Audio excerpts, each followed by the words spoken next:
Number 3, I do not have to be strong. I used to think that I had to have it all together. I was on Jesus's PR team, and it was important that I showed God in a good light. Nobody would want to follow Jesus if they saw the reality of my life, which was not that pleasant. So I was really good at putting on a show, the good face, saying the right thing, turning up at the right time, my children being well turned out, all that. I used to think people would only like me as well if I kept my weakness hidden. So I denied and I covered up when I was struggling. I hid my pain and my disappointments. I hid my fears.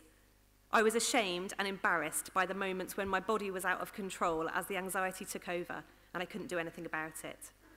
Anything other than reveal the truth, I hid. I was a mess. I was trapped in my own mind, catastrophizing about every little thing. I hid away.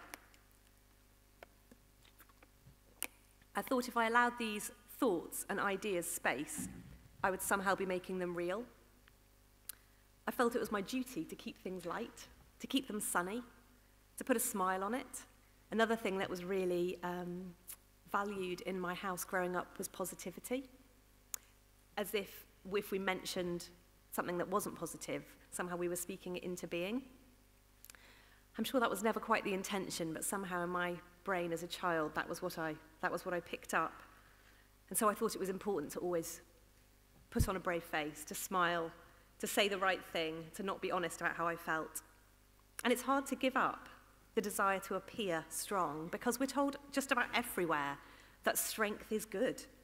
In the church, in the world, in the media, just about everywhere we look, we want to be the mum who's got it all together, someone who comes through great suffering unscathed, someone who fights a terrible illness, someone who's always there to support others. It gave me a feeling of success to look like I didn't need anyone else. It stroked my ego. But giving up being strong has given me far more than when I was hiding. To be honest, everything that I've learnt, I couldn't have learnt if I was still carrying on with that facade. Back to that Richard Rohr quote, again, the path of descent is the path of transformation. Without allowing the truth about what my life really was, which really wasn't strong and shiny, I wouldn't have discovered that I'm enough, whether I'm winning or losing, healthy or ill, racked with anxiety or calm. The other thing that giving up the impression of strength allows is it allows you to be present in your suffering. We live in a world that wants to run from pain. At the first sign of conflict, we want to go 100 miles in the other direction. We don't want to sit with the uncomfortable things. But those uncomfortable things are often the truth, and the sooner that we learn to face them more honestly, the sooner we can experience healing. I love what Joanna Macy says about it. She says, if we can be fearless and be with our pain, it turns, it doesn't stay static. It only doesn't change if we refuse to look at it. The other thing, of course, being willing to give up the impression of strength gave me was it meant that I was able to be vulnerable. Brené Brown, who I'm sure most of you would have heard of, says that when we go to meet someone, to make friends with them, the last thing that we want to show them is our vulnerability. We want to keep that well hidden, when bizarrely, it's actually the first thing that we look for in somebody else. When you go and find a friend, if someone's honest with you, if they let you in, if they're honest about how they're really feeling and what's going on, then you instantly feel connected to them. And yet, when we go and try and make friends, we feel like we have to have our ambassador go and meet them, not our true selves. Being willing to give up the appearance of strength meant that I learned how to be vulnerable with other people. I think it's hard to connect with anyone when you're trying to pretend like you're always okay. I'm a bit off piece now, but I've got a couple of friends who find it really difficult to accept help. And actually, them trying to act like they're all together and they have no needs, it isn't a blessing to me. It actually pushes me away. I want to help. I love them. As soon as we realize that actually everybody feels like that, it's good. It's good. Honest friendship is possible. When we're willing to be honest with each other, we can be in community as we were designed to be. Number 4, I don't have to be better than you. We live in a world of measurement, and I always thought if I could quantify what I was doing and hold it up against what everybody else was doing, then I would know that my life was a success. At least my children aren't as badly behaved as their children. At least my church isn't as small as their church. At least my clothes are better than their clothes. At least I'm thinner than them. At least I got that promotion and they didn't. At least I earn more than them. At least my house is tidier than hers. Measurement, we don't want to talk about it. We don't want to really be honest that that's what we're thinking. But it becomes a way of feeling affirmed, of knowing that you're doing okay. If I can quantify my life against yours and feel like I'm coming out better, then I feel a bit better about myself, actually. And we do it everywhere in the world. We do it in our career, in education. We teach it to our children. We do it in faith and in our churches. But actually, comparison, this idea that through my 20s, when things were falling apart, one of the reasons I kept hiding was because I felt like I had to be as good as everybody else, or what I saw everybody else doing. They were probably hiding too. When your worth is tied to other people, it's really hard to figure out who you are. When you're trying to figure out what's the right thing to do, and what success is for you, and you're constantly just doing that in comparison with somebody else's life, it's no good. It's hard to give up comparison. It makes me feel good if I know that my life is somehow on some kind of score chart in my mind better than yours. We're compelled, aren't we, everywhere we look, to constantly assess ourselves alongside those around us, constantly asking ourselves how we rank, how our organisation ranks, how our friendship group ranks, how our financial situation ranks. But as I learned to give up measuring, I discovered freedom. Freedom to be me, without worrying about how that puts me in the ranks with everybody else. Freedom to know that my worth doesn't come from anybody else, but from my identity in Christ, and he's already said that I'm enough. Free to make decisions about my time based on what I want to do and who I really am, to reflect my own self rather than how I fear everybody else is seeing me. It makes me free to be in relationships without competing, free to applaud somebody else's success and be with somebody else in their failure without it constantly being a competition. Number 5, I do not have to be productive. Now, I'm going to caveat this. I was talking to my husband about it on the way here in the car. This isn't quite the right phrase, but I made the PowerPoint like a week ago. And then when I was practicing it this week, I was like, I can't change it now. So I do not have to be productive. Or you could say, I do not have to be always producing, I think is better. I used to think I had to be always producing, that I had to be always on, but there was no time for anything else because whether it was in terms of work or my faith or friendships or family, I had to be constantly working hard to achieve good results. Strong work ethic. My family, if you cut us through like a piece of rock, it would say strong work ethic, you know, in the middle, like it would in a piece of rock. That's the core of who my family was growing up. And the thing I would always criticize myself for was inconsistency, particularly when it came to the kids, if I'm honest. I'm pretty inconsistent on the discipline thing. I try. But, you know, my friends would have these amazing sticker charts, and they would, be really consistent with it, and their kids would know at the end of a week or 10 days, and they're going to get that reward, and, oh, no, you've lost a couple of points here. We would make one. We spend quite a lot of time making one. It would be missing in action the next day, honestly. And I feel like this is something that I feel in every area of my life, actually. I worry about being inconsistent. In my 20s, the small group that I led for church, I mean, I've told you what my 20s were like. Who on earth thought that I was going to be capable of running a group for 11 other women the same age, in the same life stage as me? Barking. But anyway, I was. And these were peers. These weren't people younger than me. These were people the same age, women the same age as me, with the same age children, in the same life situation. And it always felt like I had to have more to offer and more to give them. And I would be really good. There'd be like 2 really amazing weeks where I'd have prepared a word and I'd really felt like we saw some breakthrough and it was fabulous. And then the next week, one of the kids would be ill, or I would just be not with it, or something would happen. And I'd feel like, rather than saying, doesn't really matter, it's okay, let's just have a quiet week and have a cup of tea and chat together, I'd be forgetting about the 2 previous weeks where I might have actually prepared and imparted something good and just beating myself up for the one inconsistent week. This need to always be on, to always be achieving, for there to never be any give or flex in my life, really, really wore me out. It's really hard to give up this need to always be producing. I find it now in my work. As it was introduced, I write a blog, and I have weeks and months when I'm really just full of ideas. I've got 100 things I could write about, and people email me, and I feel inspired to email them straight back and maybe signpost them to somewhere that might be able to help them, or I do the social media thing, so I make Insta stories and trying to give people help and support, because I still write mainly about mental health. And then I have other weeks where I feel like a sloth. I feel like it's really hard to get out of bed. And usually if I trace it back, I think, oh, it's because the kids were up in the night for 3 nights running. Or, oh, it's because actually we've all got this low-level flu thing. But I don't think about that in the moment. In the moment, I just think, why am I not able to do it today? And I beat myself up about it. We do live in a culture that expects results quickly and expects results consistently. I used to read a lot of books to build for success. Memoirs, business books, Christian books, giving you 5-point plans, 10-point plans, 3-point plans, ways that you could make it, ways that you can do it. And there's a lot of good in those books. I'm not writing that whole genre off. But they very rarely talk about ebb and flow. They very rarely talk about seasons. Giving up, or if I'm really honest, trying to give up, having to be always producing, was difficult, but it was good.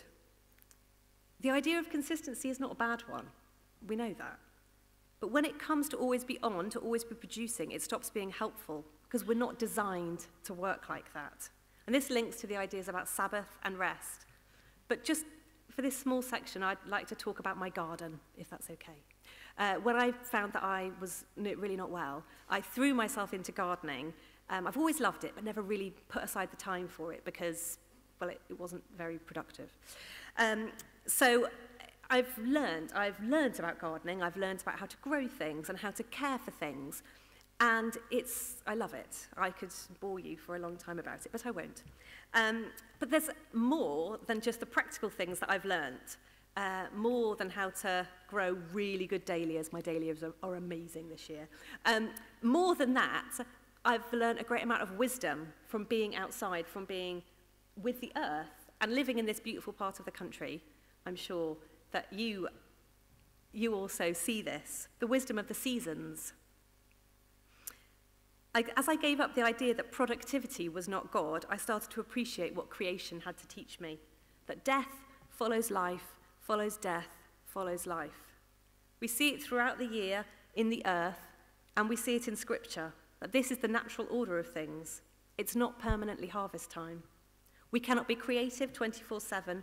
We cannot expect consistency or perfection from ourselves unless our definitions take into account that we are moving and evolving, that the seasons change.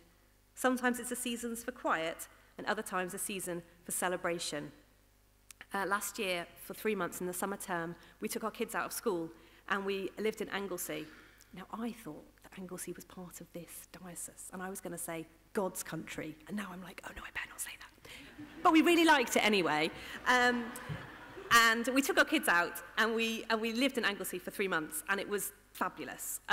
Me and my husband both worked still, but we probably worked less than we would normally. We had a tutor for the kids. He's actually was here in the marketplace before, Elliot. And it was great. It was a slower time. It was a time to really build family, to be together, to not worry that much about the rest of the world, to think about ourselves. This term could be the stark contrast to that term. This term is full on. My husband's business is taking off. My work is taking off. We are busy. And it's okay, because that's how it's meant to be. There are seasons. There are seasons for things. Last year, we had that beautiful season. This year, we are in a slightly different season, which is good in a different way. In giving up having to be constantly producing, I also learnt the wisdom of beauty, that God has given us a world to steward, and it's not just about providing for us with food. It's also beautiful. Imagine if God hadn't... I think so often about creation, that God, when he was making the world, he wasn't just thinking about how we could be fed, how we could be sustained. It's not a bare bones world, is it? It's beautiful. It's amazing.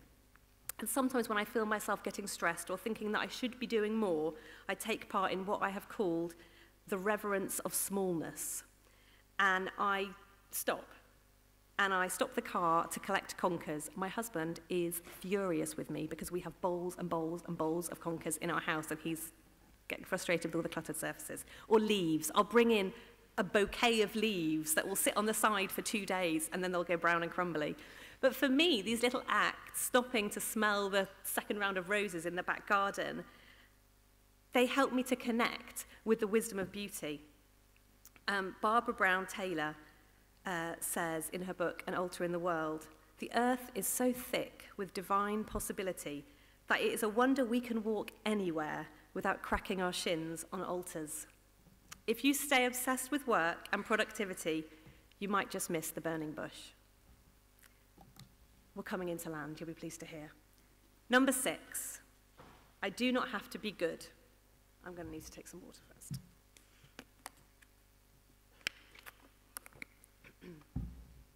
All the other ideas about who I should be come together in this last idea. I was not performing the life through my 20s for myself, but because I believed that that was what God expected of me.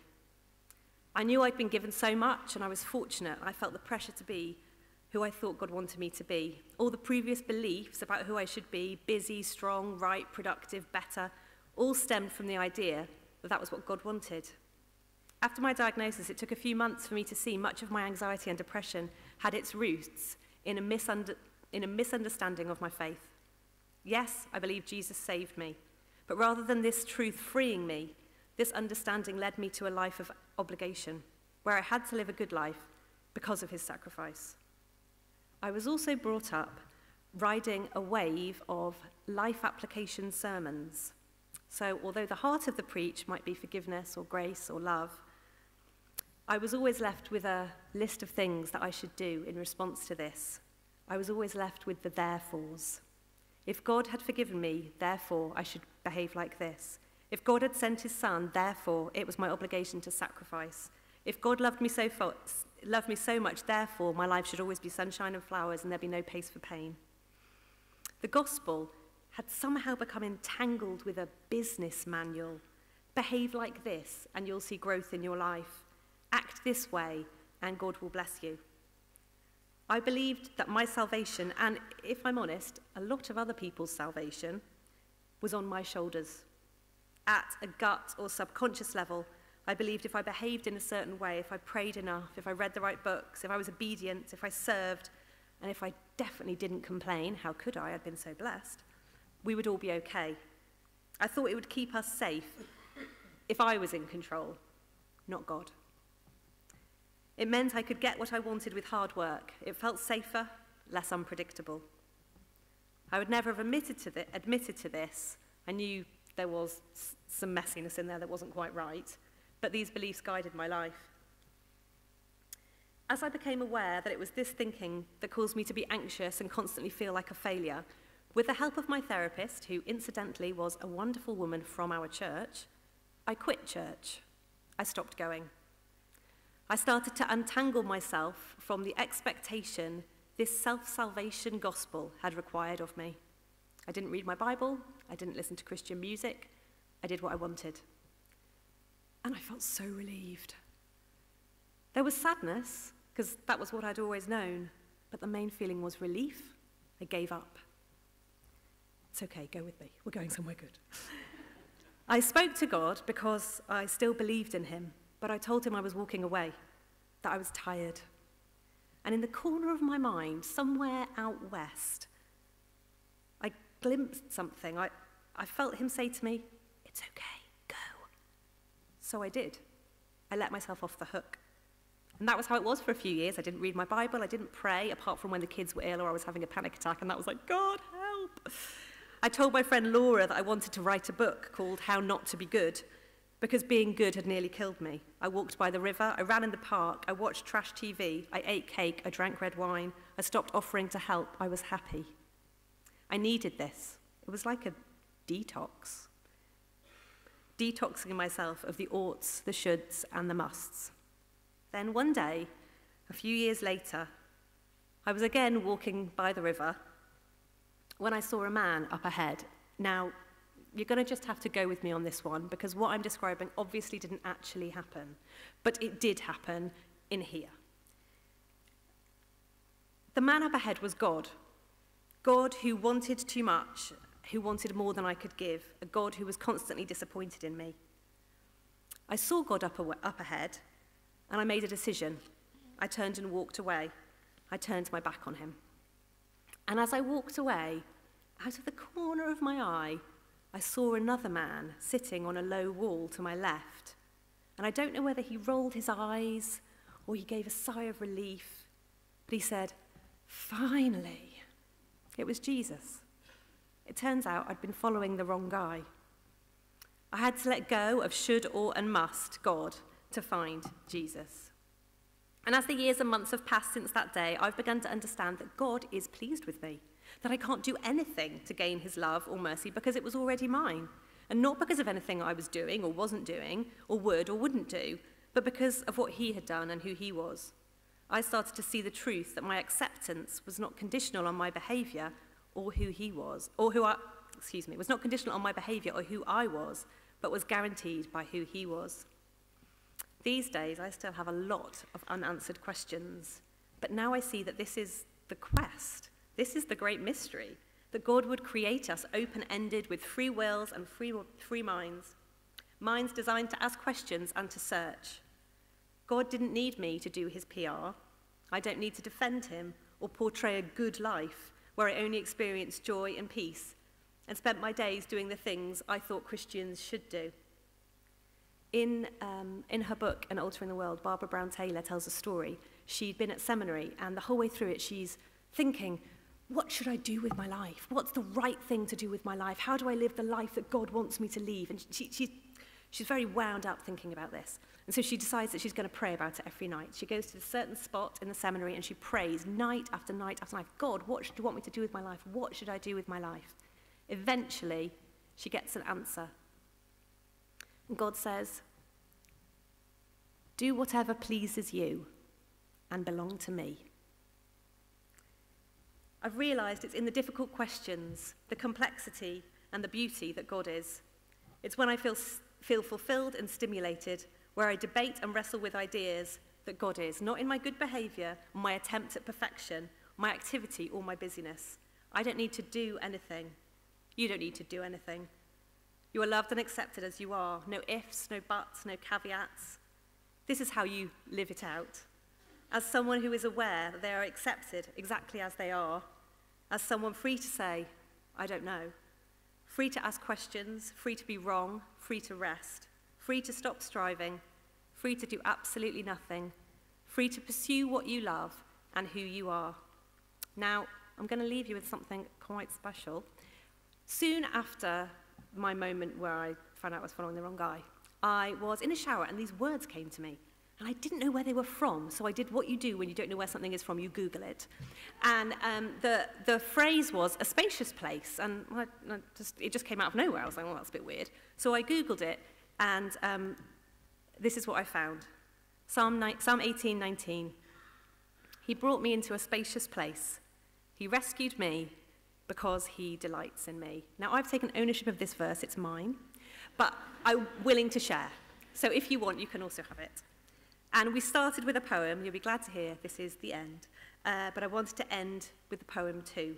It's again by Mary Oliver, and this one's called Wild Geese. You do not have to be good.